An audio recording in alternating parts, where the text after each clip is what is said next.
Hello friend, welcome back to learning channel. आज का जो सेशन है काफी इंपॉर्टेंट है क्योंकि आज बात करेंगे कपास, लीलन और जूट की।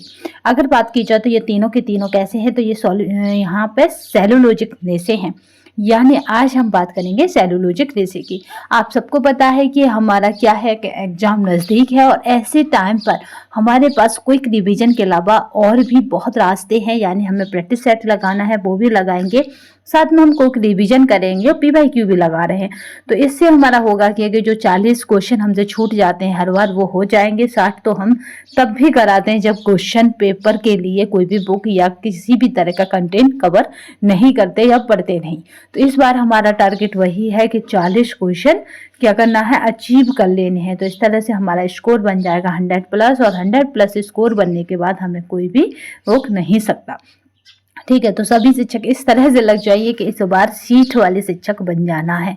ठीक है, तो चलिए यहाँ पे बात करते हैं सेलुलोजिक रेशे की। और सेलुलोजिक रेशे देखिए, यहाँ पे वन लाइनर से एक फायदा होता है कि किसी भी तरह का कंफ्यूजन क्रिएट नहीं होता परीक्षा हॉल में, क्योंकि आपको क्या मिल रहा है यहाँ पे, क्वेश्चन का आंसर, क्वेश्चन का आंसर। तो एक तरह से ये मतलब कैसा है, तो कहे कि एक तरह से केवल और केवल बेस है आपकी कैपेसिटी। यानी जिस तरह छोटे बच्चों की क्या होती है थिंकिंग, जिस तरह याददाश्त कितनी मजबूत है उस पर डिपेंड है। तो चलिए यहाँ पर कपास, लीलन और जूट की बात करें तो ये सेलुलोजिक रेशे हैं। याद रखिएगा, ऑप्शन में आता है कि सेलुलोजिक रेशा नहीं है, तो आप याद रखेंगे ये तीनों होंगे, इनमें से एक और होगा। यानी आपका क्या है, याद रखेंगे कि वहां पे क्या होगा, आपका रेशम हो सकता है इस तरह से, ठीक है, ऊन हो सकता है इस तरह से। तो इस तरह से नहीं के साथ ये क्वेश्चन बनेगा। तो यहाँ पे पहले क्वेश्चन की बात करते हैं, तो मोटाई बरकरार रखने के लिए सूत की क्षमता होती है। तो यहाँ पे याद रखिएगा लॉफ्ट कही जाती है। उस सूत की क्षमता को क्या कहा जाता है, तो लॉफ्ट कहा जाता है। सूती कपड़े की सुकड़न कम की जाती है, तो ये है कौन सी प्रक्रिया है, या कौन सा यहाँ पे हम क्या करते हैं, तो मर्सराइजिंग प्रक्रिया के द्वारा हम इसे सुकड़न को खत्म करते हैं सूती कपड़े की। कॉटन शब्द अरबी शब्द कॉटन या यहाँ पे क्यूटोन से लिया गया है, जिसका अर्थ होता है जीते हुए प्रदेश में पाया गया पौधा। लिनन प्राप्त किया जाता है तो फ्लैक्स से। नेक्स्ट बात करते हैं, उस उत्पाद जिसके लिए उटाई की आवश्यकता होती है, तो उटाई मशीन की जरूरत किसके लिए, कॉटन के लिए पड़ती है, रुई के लिए पड़ती है, कपास के लिए पड़ती है। इनमें से कोई भी टर्म हो, एक ही बात है। तनी से प्राप्त होने वाला रेशा क्या कहा जाता है, तो इसको लिनन कहा जाता है। जो हमें तने से प्राप्त होता है, पेड़ के तने से, यानी इस तरह से पेड़ हो गया, ये इसका तना हो गया, इससे हमें क्या प्राप्त हो रहा है, लिनन प्राप्त हो रहा है। नेक्स्ट देखते हैं, लिनन द्वारा निर्मित महीन बुना हुआ कपड़ा है, तो साटिन जो है वो लिनन के द्वारा निर्मित होता है। साटिन कपड़ा कौन से रेशे से बनाया जाता है, तो आप बताएंगे लिनन से बनाया जाता है। सूती कपड़े की प्रोसेसिंग का अनुक्रम क्या है, तो यानी सूती कपड़े की प्रोसेसिंग हो रही है तो किस तरह से होगी, तो पहले सीजिंग होता है, फिर यहाँ पे डिजाइनिंग होता है, स्काउरिंग होता है, ब्लीचिंग होता है, प्रिंटिंग करते हैं, फिर क्यूरिंग एवं हीट सेटिंग करते हैं। तो इस तरह से उसको मार्केट के लिए तैयार करते हैं। चलिए नेक्स्ट देखते हैं। यहाँ पर सूची 1 और सूची 2 दोनों आपस में सुमेलित हैं। केवल और केवल आपको क्या करना है, याद रखना है, या और इसलिए इस तरह का कराया जा रहा है कि आपको कंफ्यूजन होता है बी या सी में से एक है। आप 2 तो इजीली हटा लेते हैं, 2 में आपको बहुत कंफ्यूजन क्रिएट होता है, बट ऐसा नहीं होना, क्योंकि ये यहाँ पे पीवाईक्यू है, वो भी आपको किस तरह से है, तो ये वन लाइनर में है और काफी इंपॉर्टेंट है यही श्रृंखला। आज हमारा हो सकता है लाइव सेशन आ जाए, तो आप अगर पहली बार चैनल पर जुड़ रहे हैं, या फिर हो सकता है कि पहली बार चैनल पर जुड़े रहो, या फिर आपने अब तक हमारे चैनल को सब्सक्राइब ना किया हो तो कर लीजिएगा, क्योंकि जब तक आप चैनल को सब्सक्राइब नहीं करेंगे तब तक हमारे लाइव आने का नोटिफिकेशन आपको तक नहीं पहुंचेगा। तो चलिए यहाँ पे देखते हैं सूची 1 और सूची 2 को। अगर सूची 1 की बात करें तो ये कपास है, और कपास में बीज की कोय है। अगर अनानास की बात करें तो पादप पत्ता है, और अगर अलसी की बात करें तो पादप तना है। और अगर बात की जाए नारियल की जटा की, तो इसे फलों का छिलका कहा जाता है। नारियल की जटा कहाँ से, फल के ऊपर ही तो होती है नारियल की। ऐसे अलसी क्या है, पादप तना है, और अनानास क्या है, पादप तना है।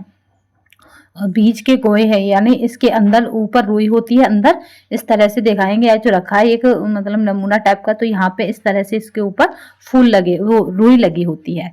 नेक्स्ट देखते हैं, फ्लैक्स के पौधे के लिए डॉट प्राप्त करने के लिए यहाँ पे रिपलिंग की जाती है, तो यहाँ पे लिनन की रिपलिंग की जाती है। पौधे की पत्तों से प्राप्त किए जाने वाले तंतु हैं। तो पेन्हा और सीसल क्या है, पौधे के पत्तों से प्राप्त किए जाने वाले तंतु हैं।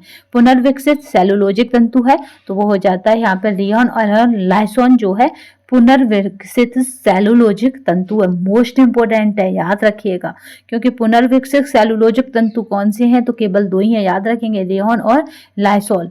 ठीक है, यहाँ पे याद रखेंगे। अभी हमने क्या पढ़ रहे थे, सेलुलोजिक तंतु, अब इसमें कहते हैं ये पुनर्विकसित, यानी दोबारा विकसित किया जा सकता है। अनानास पौधे के डॉटर टंग को कपड़े बनाने की प्रक्रिया में इस्तेमाल करता है तो वो पत्ता करता है। जूट जंतु को कहते हैं तो स्वर्णिम तंतु कहा जाता है। ठीक है, स्वर्णिम तंतु का इसको कहा जाता है तो जूट जंतु को, याद रखें। लिनन वस्त्र के प्रक्रियाकरण का सही अनुक्रम क्या है, तो किस तरह से लिनन वस्त्र तैयार होता है, तो रिपलिंग, रेटिंग, स्काउचिंग और हैगलिंग के द्वारा लिनन वस्त्र मार्केट तक तैयार होता है। लिनन है प्राकृतिक फाइबर, वह रेशा जिसमें ताप का व उबलने को सहन करने की क्षमता होती है, तो वो कॉटन होता है, कपास होता है, सूत होता है, एक ही बात होती है, सूती होता है। ठीक है, इसीलिए जो बच्चों के, जो आपके बच्चे होते हैं उनकी लंगोटी वगैरह या कहेंगे जो बच्चे के कपड़े होते हैं वो कॉटन के बनाए जाते हैं। और कभी भी लगता है उन्हें कीटाणु रहित करना है या उन्हें बैक्टीरिया रहित करना है तो हम क्या करते हैं, उन्हें गर्म पानी में धोते हैं या गर्म पानी खोलते हुए डाल देते हैं। कपास को साफ करने की विधि है, तो गिनिंग क्या है, गिनिंग किसकी विधि है, रेशम की, कपास की, इस तरह आएगा, तो आपको याद रखना कपास की विधि है। एक तने का रेशा है, हो सकता है मे बी मैं सारे इन जो नाम है इस तरह के जो प्रोसेसिंग में नाम आ रहे हैं उन सब की एक मैप वाली या कहें कि एक चित्र वाली आपको क्लास रखते हैं। एक तने का रेशा है तो वो है जूट। नेक्स्ट देखते हैं, नेक्स्ट कोए से यहाँ पे देखिए, नेक्स्ट है कोए से बीज अलग करने की प्रक्रिया गिनिंग कहलाती है, जो हमने अभी पढ़ी थी, जो कपास या फिर कॉटन या फिर कहें सूती में प्रयोग होती है। कपास क्या है, तो सेलुलोजिक फाइबर है। सिल्क क्या है, गोंद के दाने जैसा तंतु है। ऊन क्या है, बायोस्पेस युक्त मेडुला जो पृथक्करण को बढ़ा रहा है। रेयन क्या है, एक तंतु है। नेक्स्ट देखते हैं, क्रॉस लिंकेज व साइड चेन अधिकांशतः पाई जाती हैं तो कपास व लिनन में। किसमें, कपास व लिनन में। लिनन का क्रॉस सेक्शन दर्शाता है कि यह बहुकोणीय है। सूती वस्त्र तैयार होता है कपास से। नेक्स्ट देखते हैं, स्टेपल तंतु का उदाहरण है वो है जूट। सबसे अधिक आर्द्रता अवशोषण का गुण होता है सूती रेशे में। बीज वाला तंतु है कपास। प्राकृतिक तंतु है कपास। कपास के लिए उपयुक्त नहीं है तो वो है बिखरा या डिस्पर्स रंजक। तौलिए के लिए उपयुक्त कपड़ा होता है सूती। क्षार से सूती वस्त्रों को कोई हानि नहीं पहुंचती। पसीना सोखने की सबसे अधिक क्षमता सूती कपड़ों में होती है, इसलिए गर्मियों के दिनों में हम कॉटन को इस्तेमाल करते हैं। कपास का रासायनिक नाम है वो है सेलुलोज। कपास के रेशे की लंबाई होती है, मोस्ट इंपोर्टेंट है ये दोनों फैक्ट, कपास के आते ही आते हैं। अगर बात की जाए इसकी लंबाई की तो ये कितना, तो 1/1 मतलब 1/2 यानी 1.5 इंच से 2 इंच तक होता है। नेक्स्ट, सूती वस्तु को पारदर्शी और कड़ा करने के लिए सेलुलोजिक अम्ल से क्रिया कराई जाती है। याद रखेंगे क्या कराई जाती है, तो यहाँ पे क्रिया कराई जाती है। कपास तथा धागा मिलाकर तैयार किया जाता है, तो यहाँ पे कोट्सवूल को तैयार किया जाता है। कपास होता है उसमें और धागा होता है, इसलिए इसको क्या कहा जाता है, कोट्सवूल, यानी कॉटन भी है और वूल भी है। कपास तंतु अनुप्रस्थ गांठ में दिखाई देता है, तो ये लंबा दिखाई देता है, एक बुक में दे रखा है तो आज दिखाएंगे। कपास उत्पादन में सर्वोच्च स्थान प्राप्त करने वाला देश है अमेरिका। अमेरिका प्रथम स्थान पर रहता है कपास में। उच्च रक्तदाब से पीड़ित रोगी को देना चाहिए तो कम सोडियम युक्त आहार देना चाहिए। ये हमारे सेलुलोजिक फाइबर का नहीं है, ये थोड़ा सा आपका उस बुक में है। तो आपको याद रखना है कि ये हमारा डाइट मतलब संतुलित आहार या फिर कहें कि यहाँ पे उपचारात्मक पोषण में चला जाएगा। यानी उच्च रक्तचाप से पीड़ित व्यक्ति को हमें कम नमक देना चाहिए आहार में, ये जनरली बात है। ये कम आती है क्योंकि इस बार पेपर और टफ बनेगा, तो इस तरह की जो जनरल क्वेश्चन बनते हैं ना, घरेलू कहे जाते हैं होम साइंस में, वो कम बनेंगे ना के बराबर। तो आज के सेशन में बस इतना ही, नेक्स्ट सेशन में फिर मिलेंगे, तब तक के लिए धन्यवाद। वंदे मातरम, जय हिंद। आज हमारा लाइव सेशन हो सकता है तो आप चैनल को सब्सक्राइब कर लीजिएगा तथा बेल आइकन को ऑन कर लीजिएगा, जिससे ये नोटिफिकेशन आप तक पहुंच जाए। धन्यवाद।